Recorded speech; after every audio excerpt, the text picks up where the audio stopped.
The 3-Minute Coaching Moment is presented by Raymond Stoklosa and the RayChel Realty Group to inform, educate, and empower home buyers and home sellers. This is a program dedicated to consumer protection and designed to help buyers and sellers in all price ranges have the best real estate experience possible. In every business negotiation, the potential for conflict exists. Let's face it, there's a buyer and a seller, and each has their own agenda, and each is looking out for his or her own self-interest. Most real estate contracts typically have conflict resolution provisions included as part of the agreement. There are two kinds of conflict resolution mechanisms: mediation and arbitration.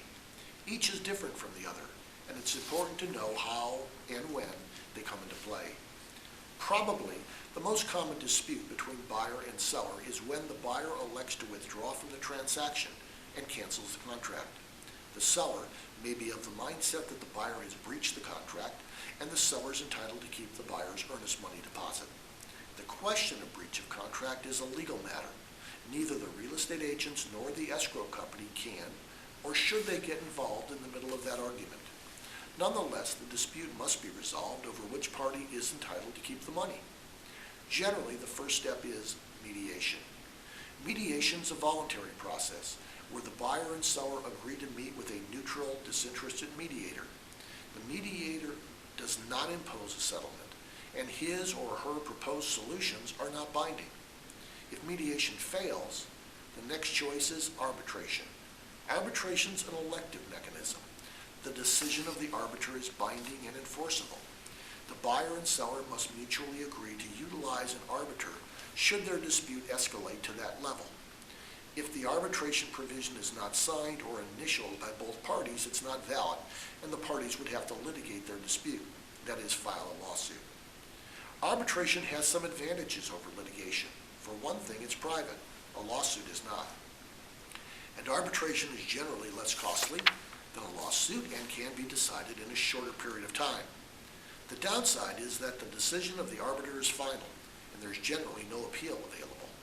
There are exceptions. For instance, one such exception is when a dispute for damages is less than $5,000, either party may forego mediation or arbitration and take the matter to small claims court. In my opinion, due to the high cost incurred when hiring a lawyer, small claims court is the best choice when dealing with modest claims. For example, a situation where the seller has vacated the property and leaves so much personal property and debris that the buyer has to hire a debris removal company to get rid of the stuff. Hiring a lawyer would not be cost effective. Take pictures, get receipts, go to small claims court, and seek a judgment against the seller. There is a widespread agreement that mediation and arbitration are the most appropriate conflict resolution mechanisms for residential real estate transactions. Before you sign your next contract, discuss the conflict resolution options available. Knowing the potential consequences of your choices is a vital part of being an informed consumer.